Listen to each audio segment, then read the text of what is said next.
Ada dua figura yang nak kami bawakan hari ini yang pastinya mereka ini datang untuk memberi sedikit suntikan semangat dan juga bagaimana sebenarnya mereka bangkit apabila mereka jatuh suatu ketika dahulu. Kita bersama dengan dua orang tetamu dalam talian ini yang mana saya kira kisahnya tular di media sosial baru-baru ini. Mungkin ada juga dalam kalangan anda penonton yang telah pun mengikuti ataupun membaca kisah mereka ini. Yang pertama ini kisah Iza Asmadi yang mana saya baca kisah ini di laman sawang Twitter tentang kisah gelandangan berijazah. Thread itu ditulis oleh Izzah sendiri di laman sawang Twitter. Betul. Yang juga menjadi tular baru-baru ini. Apa khabar? Assalamualaikum Izzah. Assalamualaikum Izzah. Assalamualaikum warahmatullahi. Sihat? Alhamdulillah sihat. Alhamdulillah. Dan kita mulakan dengan Izzah dahulu. Izzah, mungkin Izzah boleh kongsikan juga kepada penonton-penonton kita tentang kisah Izzah ini. Bagaimana Izzah sebenarnya boleh ketika itu menjadi gelandangan. Tetapi gelandangan yang berbeza, gelandangan berijazah satu ketika dahulu. Okey, terima kasih host. Saya kisahkan dengan diri. Saya Izzah Asmadi, berumur 29 tahun, berasal dari Kelantan. Sekarang saya dekat dekat Kuala Lumpur dan bekerja sendiri sebagai penulis konten di media sosial. Macam mana saya boleh jadi gelandangan tu? Ceritanya, pada 2017 tu, saya terpaksa buat keputusan untuk keluar daripada rumah. Dan keputusan tu saya buat agak terburu-buru. Saya tak ada plan, tak ada apa. Saya terus je datang ke TBS, datang ke Selangor, pergi TBS, tidur TBS semua 3 hari. Macam saya experience homelessness, bukanlah gelandangan macam yang lebih perik kat luar sana, semua experience homelessness 3 hari saja. Tapi Izzah, sewaktu 3 hari itu pun apa sebenarnya yang difikirkan? Bagaimana juga perasaan? Ialah kita perempuan kan, bila 3 hari kita di luar dengan gelap, dengan tak ada orang. Bagaimana sebenarnya perasaan tu? Kekuatan tu? Time tu saya memang takut, ya Allah, seram sangat. Macam siapa nak tolong aku ni? Macam tu lah. Lepas tu macam nak tidur kat mana, nak makan apa, duit tak ada apa semua kan. Time tu saya hanya ada RM150 kot dalam tangan. Cukup untuk macam bayar duit rumah lah.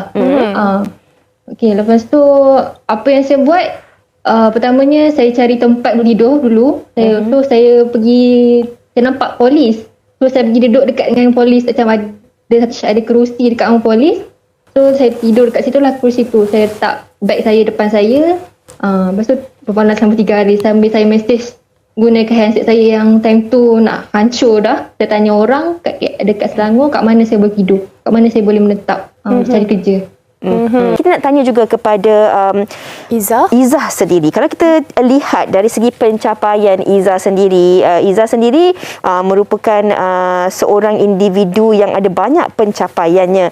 Mungkin Izzah sendiri juga merupakan graduan daripada Aircraft Engineering Technology. Betul tak Izzah? Betul. Izzah, ini yang mungkin ramai orang tak perasan dan tak tahu. Kadang-kadang kita tak pernah menyangka bahawa kita akan melalui detik-detik sebegitu dalam hidup kita. Izzah sendiri pun tak pernah terfikir mungkin untuk duduk selama 3 hari bergelandangan di stesen bas untuk mencari rezeki. Tetapi Izzah, dalam tempoh 3 hari itu, apa sebenarnya yang menjadi sumber kekuatan, keyakinan dan juga semangat pemangkin diri untuk Izzah keluar daripada kepompong itu dan mencari keselesaan? Berjanji kepada diri untuk terus berjaya dan tidak mahu kembali ke situ lagi, Izzah. Sebenarnya yang viral tu sebab saya punya team leader suruh buat cerita tu. Macam cerita tu dia trigger lepas saya tengok cerita movie Pursuit of Happiness. Sebab dalam movie tu ada scene Will Smith dia tidur dalam toilet dengan dia terpaksa pergi interview pakai baju kotor. Macam saya pernah lah tahun yang sama tu saya pernah pergi interview dengan baju yang kotor. Saya terpaksa beritahu saya punya klien bahawa saya baru lepas balik basuh tandas rumah orang dan saya minta tumpah tandas lah.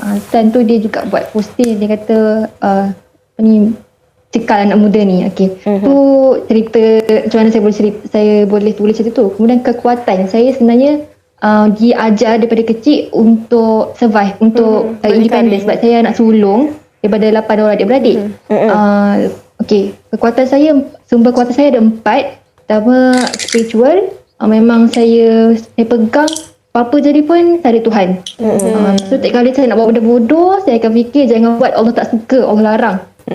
Lepas tu kalau saya rasa nak give up, saya rasa nak tinggalkan dunia, saya akan cakapkan diri, bertahanlah. Allah ada. Tuhan ada. Izzah. Tapi yang kedua, Silakan teruskan.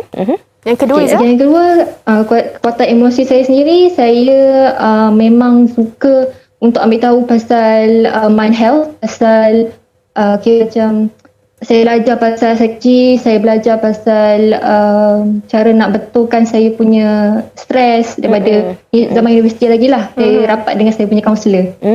Okey. Izzah, maafkan kami mencela. Izzah, kalau kita lihat dalam hidup ni ada banyak pilihan. Dalam tempoh 3 hari tersebut, Izzah mungkin boleh membuat pilihan untuk tumpang di rumah rakan ke, saudara mara ke, ataupun sesiapa saja. Tetapi Izzah mungkin mengambil pendekatan untuk tidak mahu menyusahkan sesiapa, mengambil pendekatan untuk mencuba ataupun mencabar diri sendiri juga. Dan ini mungkin juga sesuatu yang boleh dikongsikan kepada penonton-penonton kita. Bagaimana sebenarnya kita perlu tahu apa yang kita inginkan dalam kehidupan kita untuk memastikan bahawa diri kita ini sebenarnya boleh berjaya walau apapun rintangan yang dilalui. Betul-betul. Okey, kiranya untuk saya daripada saya umur 18-19 tahun, saya buat timeline, macam timeline hidup sampai umur saya 75 tahun, saya nak apa. Wow. Umur 20 tahun saya nak apa, 21 saya nak apa, 50 saya nak apa. So antara big why saya nak ada rumah nama dia Serenity Villa, macam rumah untuk saya retire pada umur 45 tahun. Lepas tu saya nak finance madrasah sains dan teknologi. Ni semua saya tulis waktu saya umur 19 tahun lah. So saya update setiap tahun. Lepas tu saya sendiri ada guru yang macam saya kenal, saya macam Cik Puan Fatin, Cik Fatin ambil penyampai senior Jamalina untuk jadi rujukan kan. Saya ada guru bisnes sendiri. Masa saya tulis dalam post saya, Tuan Faiz, siapa lagi saya punya guru bisnes? Okey, ada mentor-mentornya. Okey. Dan itu kisah sedikit tentang Izzah sebenarnya, Fatin. Saya ada persamaan dengan Izzah. Yang saya juga nak pencen umur 45 tahun. Itu memang impian saya daripada awal umur 20-an dulu. Itu timeline saya. InsyaAllah. Okay. Sewaktu Izzah sampai di TBS, zaman kejatuhan, bangkit, jatuh, pernah atau tidak Izzah mengalami zaman untuk berputus asa? Okey. Zaman putus asa tu saya tak pasti sebab saya nak cakap macam mana, sejujurnya lah. Saya pada 2018 saya dapat diagnose saya ada persistent depression disorder. Untuk dapat ada persistent depression disorder ni, seorang tu perlu ada sekurang-kurangnya 2 tahun depression. So saya ada lebih daripada 4 tahun. So macam daripada kecil, daripada umur 17 saya dah pernah rasa nak macam nak tamat, nak ambil nyawa sendiri, tapi saya berhenti sebab cakap tadi, sebab Tuhan tak nak, Tuhan tak bagi. Itulah. Saya macam saya berlawan dengan diri sendiri every single day sampai sekarang. Okey, kalau kita melihat kepada apa yang dikongsikan oleh Izzah sendiri, seorang anak muda yang sangat berbakat besar ataupun mempunyai wawasan dan juga mempunyai orang kata perasaan rasional terhadap apa sahaja yang nak dilakukan. Apa sebenarnya orang kata kekuatan ataupun orang di sekeliling yang memberi semangat kepada Izzah sendiri? Ya, kekuatan sekali 2 kekuatan saya tu, satu Tuhan, satu lagi saya punya guru apa semua. Yang paling lepas Allah ialah family saya. Saya ada 7 orang adik dan ibu dan ayah. Ibu saya masih lagi hidup Alhamdulillah, tapi agak sakit. So saya dan adik saya macam kami duduk sekali dan kami jaga family lah. Saya bawa pindah daripada Saya suka apa yang Izzah dan juga Nabil kongsikan, yang mana dalam hidup ni kita perlu ada visi kita.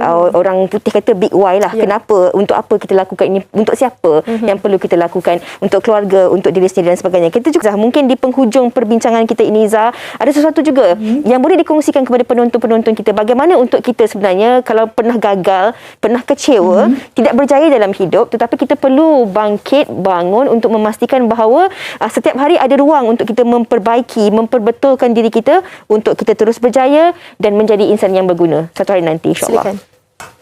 Okey, apa yang saya buat?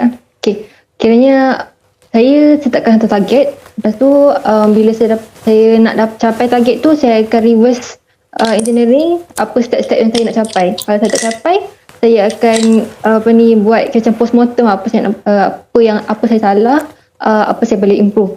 Yang macam terbaru saya nak bantu usahawan untuk tulis konten dekat social media. Lepas saya kira macam nak bantu usahawan untuk bina jenama mereka lah dekat social media. Jadi saya setkan target dalam masa 5 tahun saya nak bantu 1,000 usahawan. Izzah sebenarnya bukan sahaja boleh menjadi content creator tapi boleh juga menjadi pakar motivasi kerana kewibawaan beliau sebenarnya memberi impak juga kepada kita kan. Baiklah. Terima kasih Izzah di atas perkongsian itu.